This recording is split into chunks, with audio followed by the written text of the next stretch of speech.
Assalamualaikum warahmatullahi wabarakatuh. Good morning to all my students. Alhamdulillah, we can meet again in this occasion. Today we are going to learn about LEPO, but before that, let's recite Al-Fatihah together so that our learning today can be beneficial for all of us. Al-Fatihah.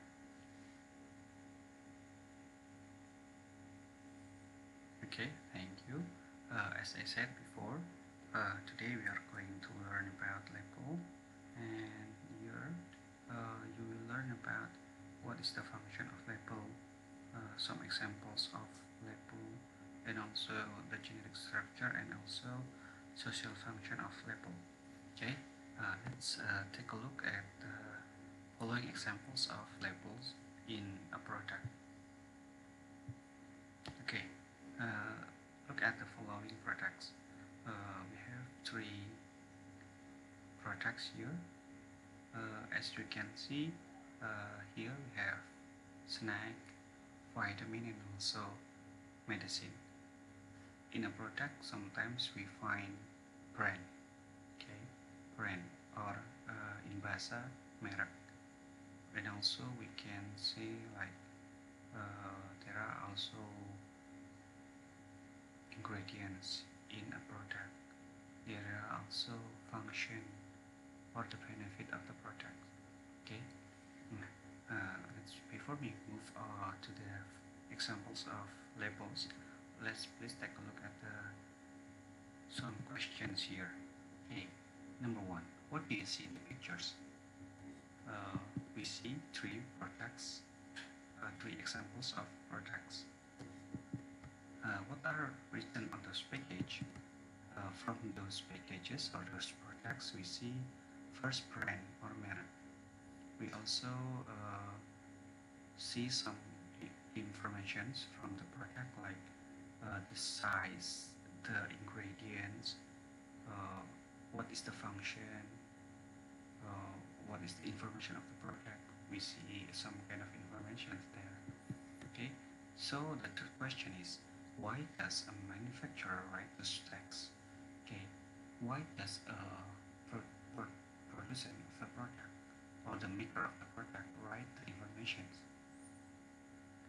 Because it is as information for us as the consumer, so that we can know the product before we buy it. It's to attract us so that we buy the product. Okay, maybe. Okay, now let's take a look at the following examples of some labels from different products. First, we will discuss about this, the definition of label. Okay, label is a piece of paper, okay, plastic, cloth, metal, or other materials that is affixed to a container or product, which on those materials written or printed information or symbols about the product or item. Information printed directly on a container or article can also be considered as label. Okay, so label itu sebuah informasi yang ditulis dalam kertas, plastik, kain, logam, atau materi yang lain yang isinya berupa informasi atau tulisan yang ada di bungkus suatu produk itu juga disebut sebagai label. Jadi kan ada kalanya label itu ada yang langsung ditulis dalam di atas covernya atau di atas bungkus dari sebuah produk, tapi ada kalanya juga diletakkan di dalam bungkus. Ambil contoh sirup, ya, sirup obat batuk for example, labelnya itu biasanya selain ada di bungkus juga ada di dalam produk, ya. Terus misalnya kalau misalnya contoh mie instan itu contoh label yang bentuknya plastik dan ada di covernya atau di bungkusnya, kira-kira demikian. Ya, jadi kalau misalnya ada informasi tentang sebuah produk itu namanya label, entah letaknya di dalam atau di luar atau di bungkusnya seperti itu. Jadi itu kira-kira definisi simpel dari label. Nah, hampir semua produk itu ada labelnya, ya. Jadi kita sering menemui label entah di botol minuman, di snack yang kita beli, seperti itu, ya.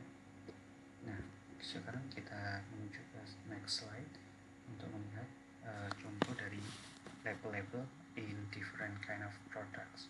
First, we have example of food label.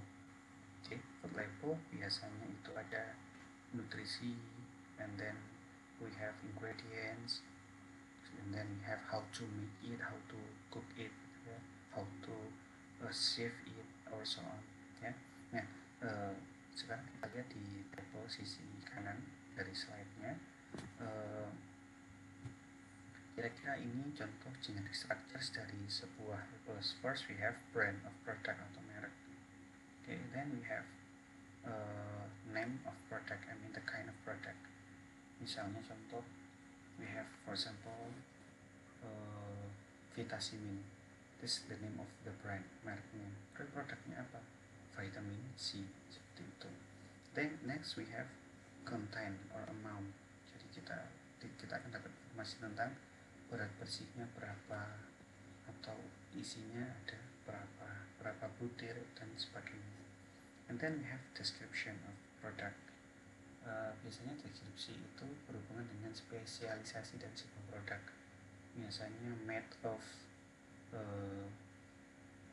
fresh fruit, fresh orange, for example. Kalau jus misalnya, kalau misalnya contoh nih, teh pucuk harum dibuat dari teh pucuk pilihan. Dibuat dari teh pucuk pilihan, itu contoh dari description. Kemudian we have ingredients, komposisi. Nah, biasanya kalau produk-produk tertentu itu komposisinya banyak, mungkin banyak hal yang gak kita pahami. Misalnya alkohol apa gitu, kita nggak tahu. Tapi misalnya kita cari yang produk yang misalnya kita lihat tidak mengandung MSG, tidak mengandung misalnya bahan-bahan yang haram dan lain-lain. Dengan itu yang kita fokuskan. Okay, kemudian we have next, yang berikutnya ada direction to use atau direction to cook. Biasanya kalau dalam food label itu contoh mie instan, ya, cara masaknya seperti apa, kan ada langkah-langkah ditentukan. Kemudian ada direction to store, cara penyimpanan. For example, there are some products that we need a special way to save. For example, for medicine, we have to store it in the room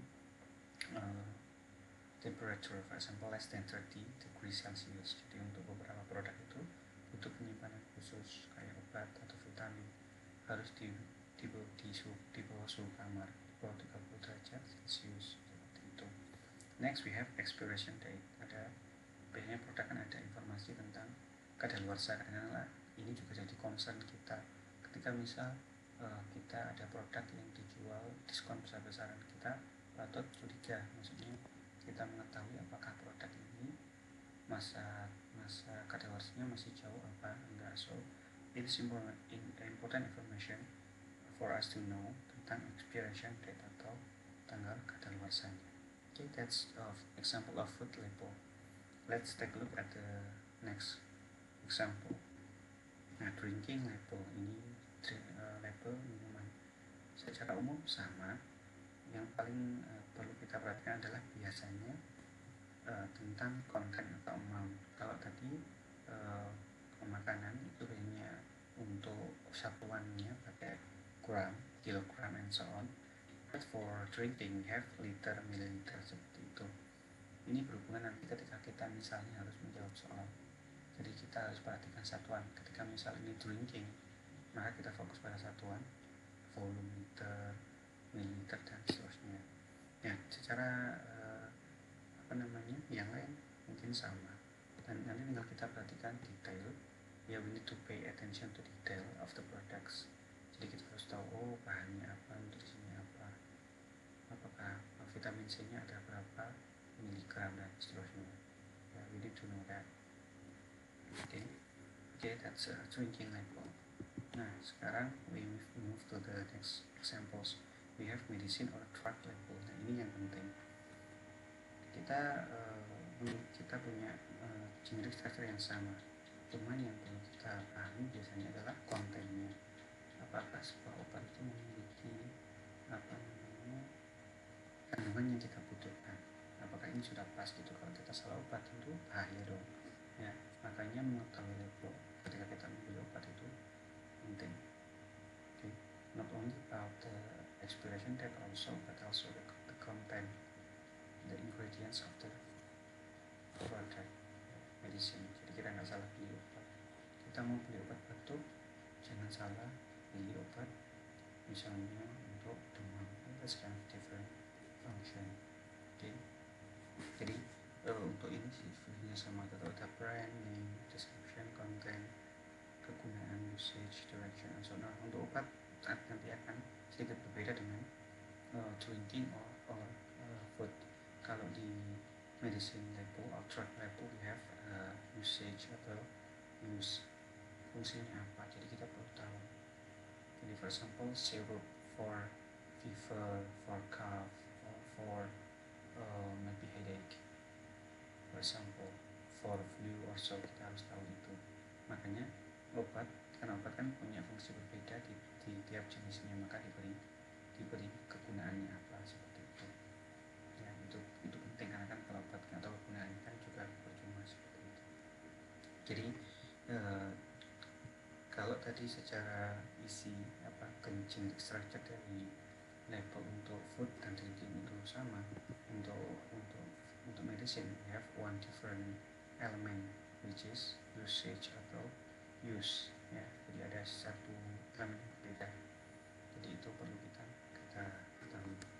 Okay, next let's talk about social function. In learning labels we have something that we need to know. For example, the function of label. Label itu kadang-kadang sering terlupakan. In a way, itu hanya kita anggap sebagai dekorasi, padahal pada suatu ketika kita sangat perlu tahu isi label itu apa.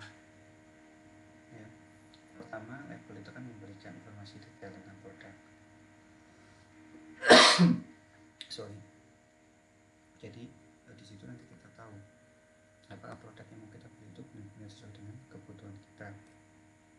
Terus nanti kan ketahuan ukurannya, mereknya, terus ini siapa yang membuat, kira-kira begitu.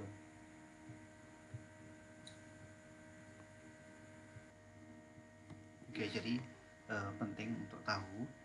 Kenapa kita perlu tahu misalnya pembuatnya siapa, kan kadang-kadang kita beli produk A karena yang membuat adalah ini. Nah, kenapa kita harus tahu brandnya? Kadang-kadang kan kita kalau sudah percaya pada satu brand itu susah untuk move on. Kalau saya sudah suka sama misalnya Silver Queen ya, terus kalau ditukar sama Cadbury saya malas, nggak mau. Nah, itu kenapa brand itu juga penting untuk diketahui. Oke. Nah, sekarang fungsi untuk kita sebagai konsumen ya. Dengan melihat label kita jadi tahu mana produk yang sehat dan aman. Kan kadang-kala kandungan dari produk yang sama, merek yang berbeda itu juga memiliki kandungan yang berbeda. Mungkin produk A itu secara jenis produk itu sama, tapi they have different content. Mungkin satunya pakai pemanis buatan, satunya enggak. Mungkin satunya pakai MSG, satunya enggak. Itu norak. Dan itu informasinya ada di label. Okay. Dengan tahu itu kita bisa menghindari efek negatif. For example, one product have MSG and the other one is not, does not. Jadi ketika kita tahu MSG itu kurang sehat, kurang baik untuk kita pilih produk yang tidak ada MSG-nya, seperti itu. Atau misalnya kita beli produk impor, karena impor kan kita asumsi kita cari mana yang tidak mengandung mungkin babi ya, jadi seperti itu. Jadi kita tahu mana produk yang aman bagi kita. Kemudian yang terakhir, kita jadi bisa mendapatkan hasil terbaik. Contoh ketika kita misalnya obat batuk misalnya, kita kan mencari mana yang kandungannya paling pas untuk kita. Saya kita tidak mencari produk yang kandungan kimianya terlalu tinggi. Misal kita panas, kita cari obat yang mengandung paracetamol. Nah, tentu kita cari mungkin kandungannya paracetamol yang paling rendah supaya kita tidak terlalu mengkonsumsi dosis yang tinggi, seperti itu. Jadi dengan mengetahui label, we can know which product that will give us the best result, seperti itu. Jadi itu kira-kira fungsi sosial kita, mempelajari dan mengetahui label dari sebuah produk. It's kind of simple, but it is important for all of us to know what product that we will buy. Ya, jadi kita nggak asal beli, tapi kita tahu benar-benar. Okay. Nah, last things that we need to discuss is the language feature of label. Sebenarnya dalam sebuah label itu tidak ada kalimat yang rumit gitu, semuanya sifatnya kalimat simple ya. Cuma yang perlu diperhatikan tuh ada dua hal language feature yang biasanya ada di label. Nah, label biasanya itu ada di kalimat imperatif. Nah, imperatif biasanya itu ada di salah satu bagian generic structure dari sebuah label, yaitu ada di poin ke-6, direction, to use atau cara penggunaan. Nah, di sini atau juga di direction to store atau direction untuk menyimpan. Nah, di situ nanti akan ada dua jenis kalimat imperatif, yaitu command and prohibition, yaitu kalimat perintah dan kalimat larangan. For command, imperative command itu pernah kita bahas di kemarin prosedur teks ya. Kita cukup tahu susunan kalimatnya, yaitu menggunakan verb 1 diikuti objek. Contoh, close the door, close verb 1, the door objek. Di sini ada use the soft material, use verb 1, kemudian objeknya the soft material, check well before use, dan seterusnya ya. Nah, kalau prohibition itu istilahnya bentuk negatif dari command. Kita tinggal pakai tambahkan do not. Jadi do not verb 1 kemudian objek. Contoh, do not consume after expired date, do not close the door, do not open the door ya. Itu contoh prohibition. Jadi imperatif tapi bentuknya prohibition. Atau bentuk lain dari prohibition, we may use no plus verb in kemudian complement. Contoh, no accepting if the seal is broken, if the seal is broken. Kemudian contoh misalnya, no storing in the temperature room. Banyak contohnya ya. Oke. Jadi nanti itu kira-kira pembahasan tentang label. Jadi label itu kalau secara definisi ya informasi yang ada di sebuah produk, entah di bungkusnya atau di dalam bungkusnya. Tapi yang perlu kita garis bawahi adalah dengan pelajari label, kita jadi lebih hati-hati dalam membeli sebuah produk. Jadi kita tidak asal beli, tapi kita beli berdasarkan pemahaman kita terhadap sebuah produk. Jadi kita bisa lebih tahu informasi terkait produk, entah itu dari bahannya, kegunaannya, kemudian tanggal kadaluarsanya ya, dan seterusnya dan seterusnya.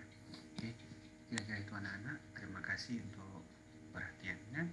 Setelah ini silakan bertanya jika masih ada yang belum dipahami. Kita bahas di WhatsApp grup kita. Terima kasih anak-anak. Mohon maaf jika selama penjelasan ini ada banyak kesalahan. Saya akhiri. Assalamualaikum warahmatullahi wabarakatuh.